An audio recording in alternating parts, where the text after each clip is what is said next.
ketika memasuki masjid untuk melaksanakan sholat Jumat, kemudian muazzin sedang mengumandangkan adzan, maka dalam ilmu fikih jangan menunggu azan selesai baru sholat sunnah. Jangan menunggu azan selesai baru sholat sunnah.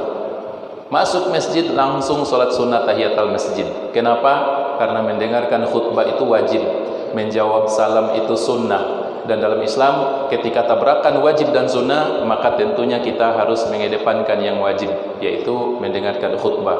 Sehingga ketika masuk di masjid, azan Jumat, khusus Jumat, karena sesudah Jumat ada khutbah, maka langsung sholat sunnah tahiyatul masjid. Itu yang pertama. Yang kedua, tadi di hari Jumat pagi saya berkunjung ke salah satu KUA. Saya nggak perlu sebut KUA yang mana. Datang hadir di KUA, kantor urusan agama, sambil diskusi dengan KUA salah satu imam. Tiba-tiba salah satu imam menghampiri saya dan bertanya, "Ustadz, mau dibawa Pak Ustadz? Mau bertanya dulu." Silakan Pak Imam. "Ustadz, bagaimana hukum duel dan dapin?" Dapin dan duel. "Pak Imam, saya nggak ngerti apa itu duel, apa itu dapin. Saya kira duel berkelahi." "Enggak Ustadz, duel dan imam itu lagi marak di kampung kami." "Apa itu? Duel dan imam itu Ustadz nggak tahu?" "Saya nggak tahu." Duel dan dapin, duel dan dapin. Jadi itu Ustadz adalah mau kasih pinjam doi. Kasih pinjam doi kok berbunga. Mau bagaimana dia bicara? Dia bilang, "Ustadz, 100.000 dalam jangka 3 hari harus dikembalikan 200.000. Kok ini betul terjadi?" "Betul Ustadz, di kampung kami banyak." Dia bilang, "Dan di kecamatan itu banyak, bukan di kampung kami."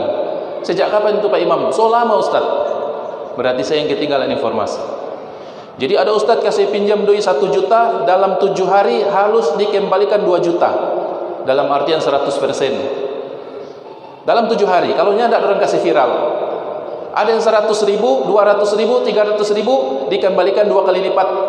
Artinya bunganya 100% dalam 3 hari. Saya hampir nggak percaya. Kebetulan di situ ada teman-teman ustazah lain yang berbeda kampung dengan imam. Saya tanya informasi, memang ada tuh begitu. Dan herannya Pak Imam bilang, "Ustadz, ada yang pinjam 2 juta dikembalikan dalam waktu 1 minggu.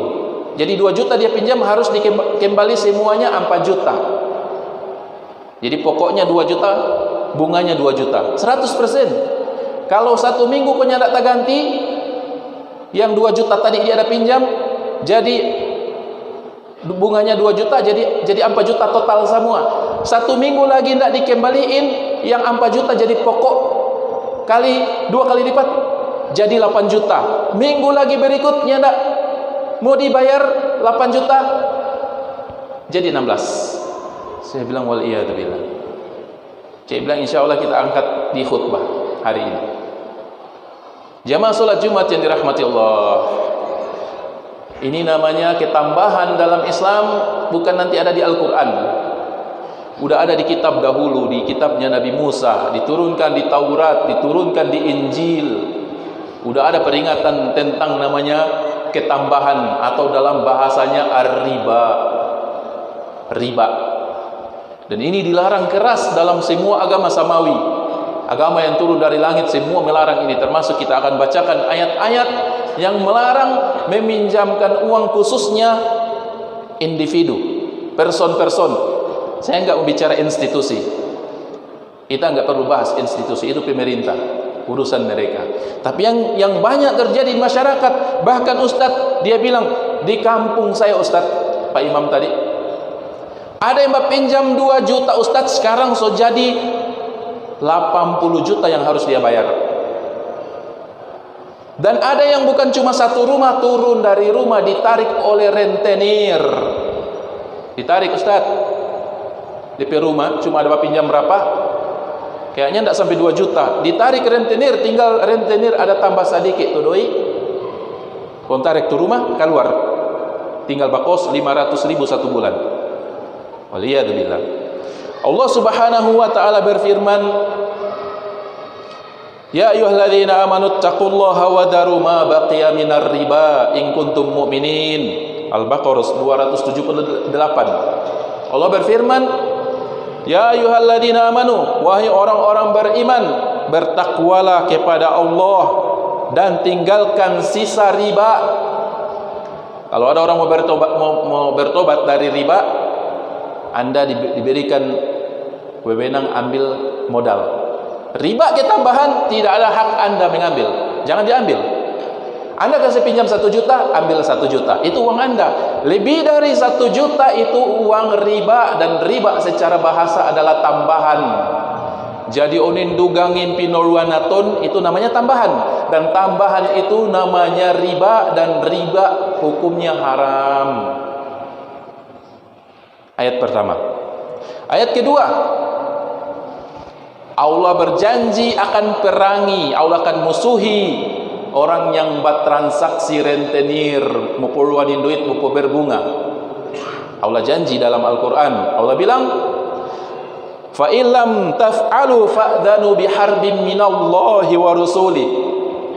Jika mereka tidak meninggalkan riba, kasih informasi pada orang, kasih info pada orang yang rentenir, Allah dan Rasulnya akan memerangi mereka. Ada enggak orang mau Allah dengan Nabi mau perangi kok dia mau menang? Allah dengan Nabi mau kalah? Enggak mungkin. Jika mereka tidak meninggalkan riba, kasih informasi pada mereka itu yang kasih pinjam doi, yang dia kasih bunga. Allah bilang ini, fa'adhanu biharbin minallahi wa rasuli. Bilang pada orang, Allah dengan nabinya yang akan perangi mereka. Allah mau perangi itu pelaku-pelaku rentenir. Wa in tubtum falakum ru'usu amwalikum. Dan jika kalian bertobat, maka modalnya kalian punya. DP modal silakan ambil, tapi tambahan ini boleh mau ambil. La tadlimuna wa la tudlamun. Kalian tidak berlaku zalim dan tidak dizolimi.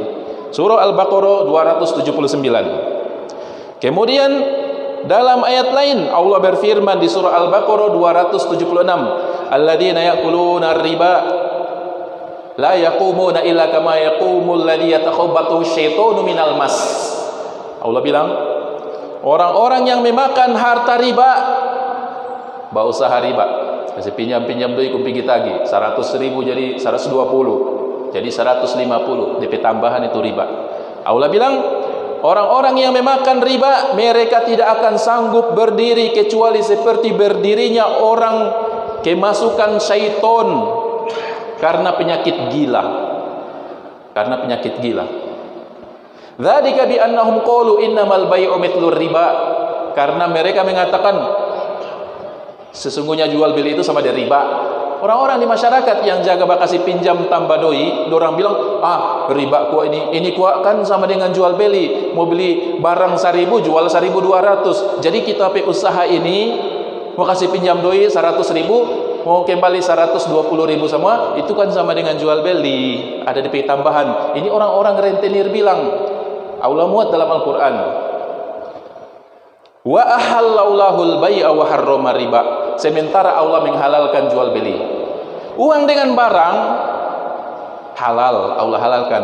Barang orang ada beli 10.000, jual 13.000, doi dengan barang.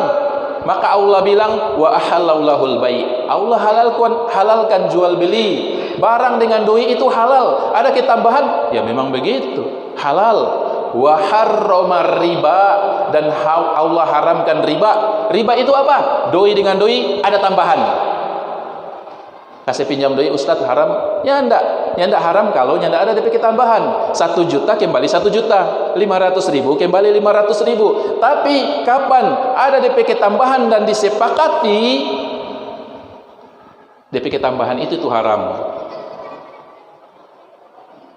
Surah Al-Baqarah 276. Kemudian hadis, tadi udah 4 atau 5 ayat. Datang lagi hadis, Rasulullah SAW bilang, disebutkan dalam hadis, la'ana Rasulullah, Nabi mengutuk akilar riba, orang yang memakan harta riba, wa mu'kilahu, dan yang memberi. Yang pemakan riba, yang memberi riba. Wa katibahu, yang menjadi tukang catat transaksi ngoni dua ba transaksi, ngana kasih pinjam, ngana ba pinjam. Aku yang jadi penulis. Saya yang bikin surat pernyataan. Dan yang dua saksi. Wa qalahum sawa, dan Nabi bilang mereka semuanya sama. Sama. Yang ba pinjam, yang kasih pinjam, yang ba bikin DP nota dengan dua orang saksi, supaya kalau ada apa-apa orang dua jadi saksi, sama mereka. Hadis riwayat Imam Muslim. Jemaah salat Jumat yang dirahmati Allah, silakan bikin analisa dan penelitian. Ingat di kampung masing-masing 4 orang. Yang di masjid ini ada satu kampung ini, beda-beda kampung.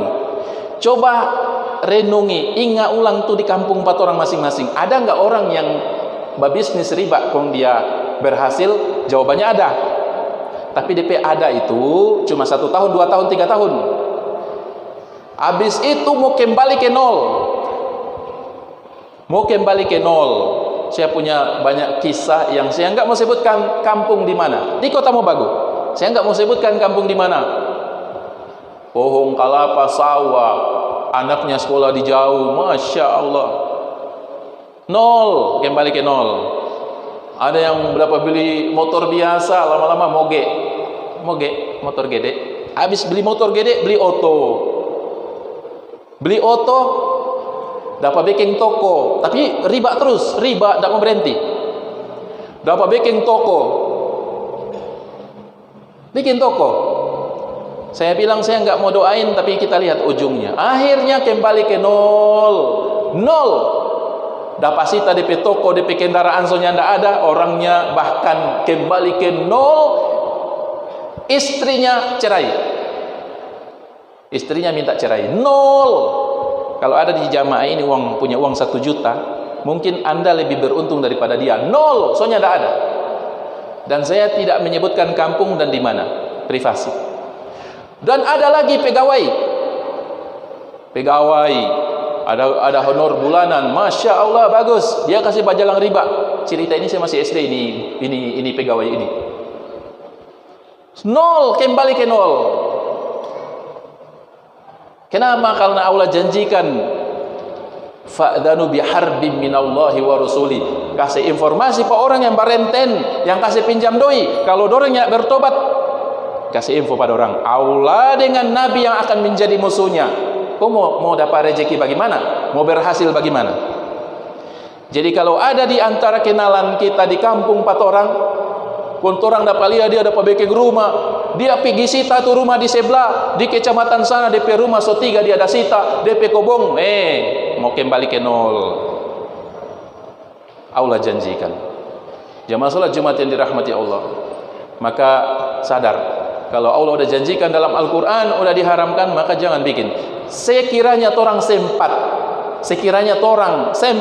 maka bertobat kepada Allah, kau ambil DP modal. Bapak kemarin pinjam uang 1 juta, baru 500 Bapak ada bayar. Kasih kembali jo 500, 1 juta DP lebih saya tidak mau ambil. Bertobat. Modal itu milik kita, boleh diambil Allah bilang, tapi tambahan yang boleh diambil. Semoga bermanfaat bagi kita, dan kita ketahui pembahasan kita khusus untuk rentenir yang tadi dinamakan dengan nama sebutan mereka duel dan dapin, dan ternyata itu udah banyak, cuma saya terlambat informasi.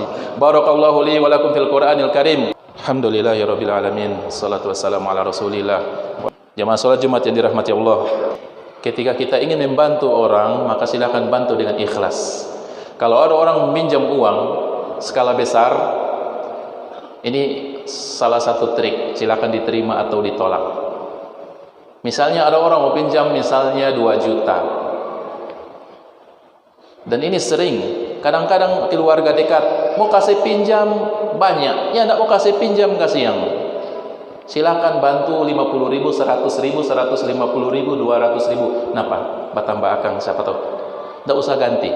Saya kasih sedekah, tidak usah ganti. Tapi mau pinjam 2 juta, saya masih mau perlu keperluan lain. Silakan seperti itu. Mendingan kita bantu 50.000, 100.000 daripada 2 juta mau berkelahi. Silakan bantu, nggak usah diganti. Itu salah satu trik. Mendingan seperti itu ketimbang tuh orang mau bantu. Jangan lupa ya, di sebelah 50%, Pak kita cuma 25%. Cuma, ente bilang cuma. Kon 1 minggu belum ganti, ente lipat. Lihat tuh imam tadi, Ustadz 2 juta dia ada pinjam, sekarang 80 juta yang harus dia bayar. Rumah tak gantung, tak gade. Waliyadzubillah.